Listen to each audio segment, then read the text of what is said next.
Tudo bem?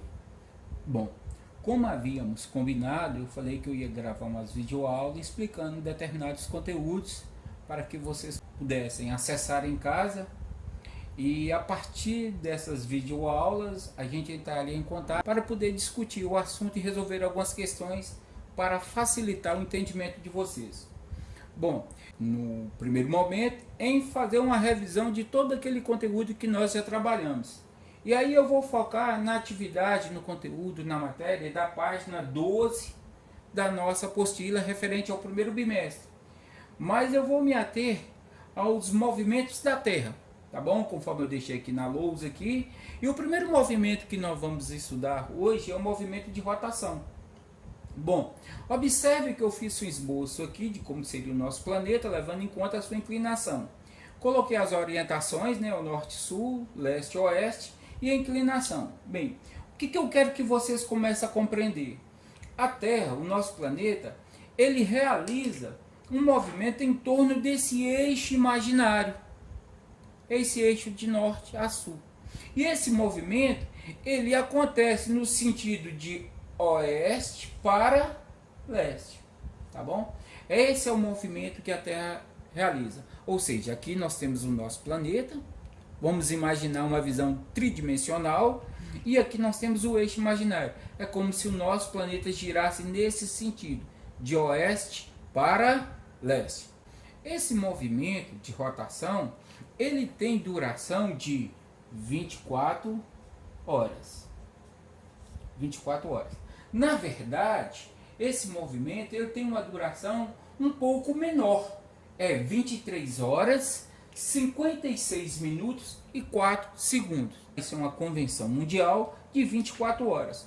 O que vai dar, durante esse tempo de rotação, o surgimento do dia, período de iluminação em que a face da Terra recebe a iluminação do Sol, e a noite, escuridão, período em que a face oposta à iluminada está em plena escuridão.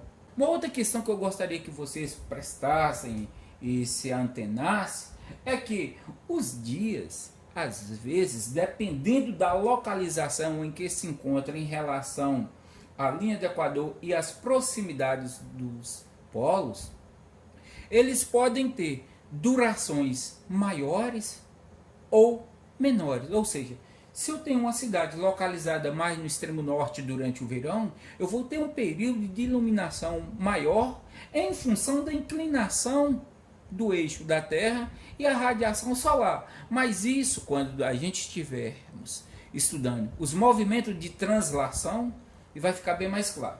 Bom, o que eu quero que você fixe muito bem? O movimento de rotação é um movimento de 24 horas. Ele tem como consequência a sucessão dos dias e das noites, certo? Ele tem como essa consequência.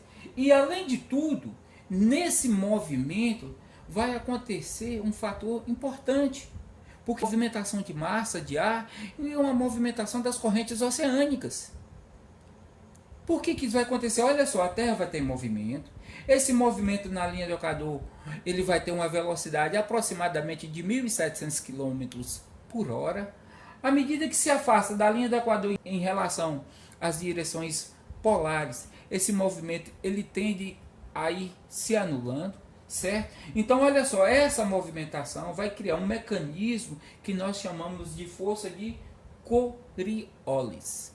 Essa força de Coriolis, ela é responsável também para proporcionar a movimentação de massas de ar e as correntes oceânicas. Cabe aqui a gente interpretar e bem mais além que isso ajuda a regular a temperatura do nosso planeta. Tá bom? Tranquilo aí essa primeira parte, o movimento de rotação, a durabilidade, certo? 24 horas, os seus efeitos e as suas consequências, ou seja, nesse caso aqui, dia e noite, certo? Também tem consequência a movimentação das massas de ar e das correntes oceânicas. Bom, a pergunta que se faz, que nós já discutimos dentro de sala, é o seguinte: e se a Terra chegasse a parar? Havia possibilidade de vida? É essa que é a questão que alguns alunos às vezes tentam entender. Veja bem, um lado da Terra teria iluminação constante, e ficaria superaquecida. O outro lado ficaria na escuridão.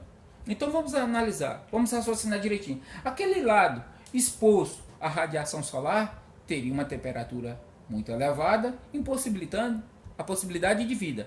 O outro lado da penumbra, da escuridão, seria extremamente frio. Então também não teria possibilidade de vida. Nas áreas de contato, nas áreas de transição entre a claridade e a escuridão, nós teríamos o quê? Tempestades violentas, o que também impediria a vida. Então não haveria vida caso a Terra não realizasse esse movimento de rotação. Tranquilo aí? Então falou, um abração. No próximo vídeo eu vou projetar aqui para vocês com iluminação, o globo. Vou tentar criar um sol, vou criar uma situação meia hipotética, né? Mas como se fosse uma oficina, para que a gente visualize direitinho esse movimento e como que se dá a iluminação solar. Obrigado, até mais.